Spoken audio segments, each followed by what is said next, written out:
Have you ever felt like you're slowly losing your edge? Not from some big failure, but from little things you can't even name? It's not the loud mistakes that break us. It's the quiet patterns, the comfortable routines, the habits that feel harmless until one day you look up and realize you're not as sharp, focused, or grounded as you used to be. The ancient Stoics, Marcus Aurelius, Seneca, Epictetus, they understood this truth long before we had names for it. They didn't live soft lives. They faced exile, betrayal, war, and still grew stronger. Why? Because they didn't just talk about resilience. They practiced it. And that's what we're doing here today. We're going to explore 7 subtle habits that quietly weaken your mind, your emotions, and your spirit habits most people never notice until it's too late. But once you see them, you can start to break free. Let's begin. Comfort rarely feels dangerous. It doesn't hit you like a storm, it sneaks in like a soft pillow. One more scroll, one more episode, one more reason to stay in bed just a little longer. And before you know it, your edge is gone. You're not broken, but you've gone soft. Marcus Aurelius warned us, build your life action by action, but action dies in comfort. We think ease is a reward, but often it's a trap. The mind dulls, the will weakens, the fire fades. Ever notice how the hardest part of your day isn't the big task, but just getting started? That's comfort addiction at work. What can you do? Start small. Cold showers. Wake without snoozing.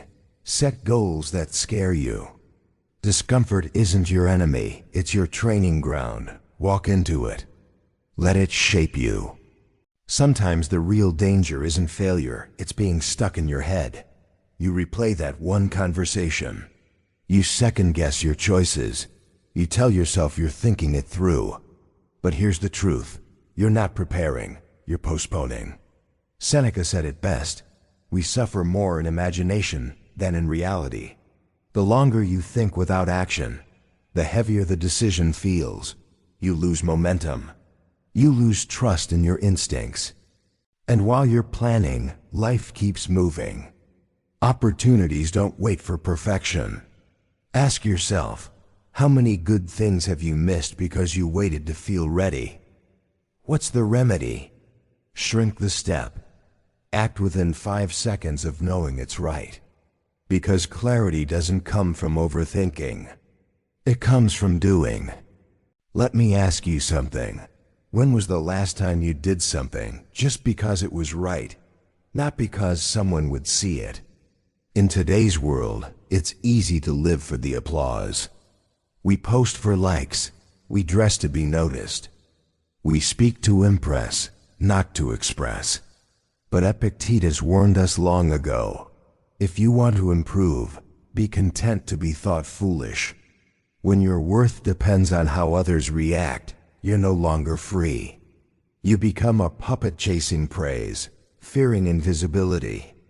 And in the process, you lose the most important thing, yourself. So what can you do? Start by doing the right thing, especially when no one's watching.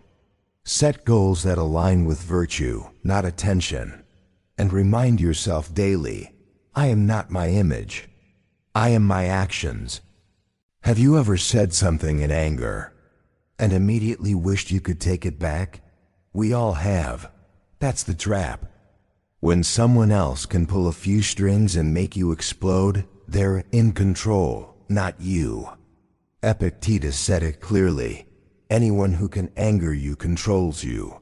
And it's not just anger. It's every reaction, every insult that stings, every delay that makes your blood boil, every failure that shatters your mood. When your emotions own you, your peace becomes public property. So how do you take back control? Pause. Breathe 3 deep, conscious breaths.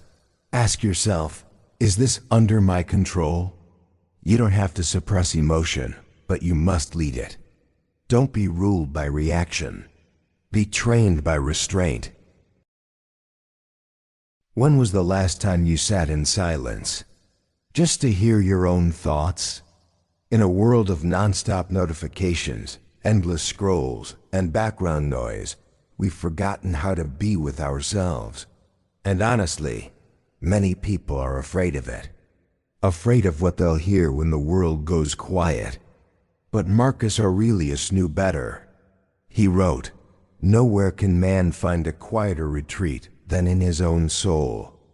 If you never unplug, you never reflect. If you're always consuming, you stop creating. And slowly, you lose the most important connection, the one with yourself. So how do you reclaim it? Start small, 15 minutes a day in silence.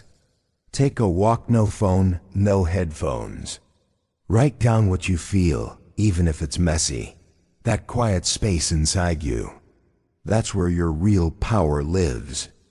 How many times have you told yourself, "I'll do it when I'm ready"? You wait for the schedule to clear, for the doubt to fade, for the timing to feel just right. But here's the truth, that moment never really comes. And while you wait for perfect conditions, life quietly moves on without you. You think you're being cautious, but you're actually stuck. You trade momentum for hesitation. And as the Stoics remind us, life doesn't reward the most prepared. It rewards the bold. So what can you do? Act before you feel ready. Let fear be your green light, not a stop sign. Take that imperfect first step, because waiting doesn't make you ready. Doing does. It's easy to chase goals, climb the ladder, grow your income, stay busy. But in that rush, something subtle slips away.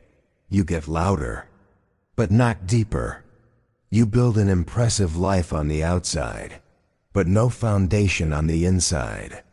And when life shakes you, as it always does, you crack. The Stoics believed this. Philosophy isn't some abstract luxury, it's survival. It's the anchor that holds when storms come. Without it, we're just reacting to life instead of living it with intention. So what can you do? Start reflecting. Study wisdom, not just data. Live by principles, not popularity. Because success without depth is just a louder form of emptiness. The habits we talked about, they don't break you in one big crash. They wear you down quietly, softly, over time.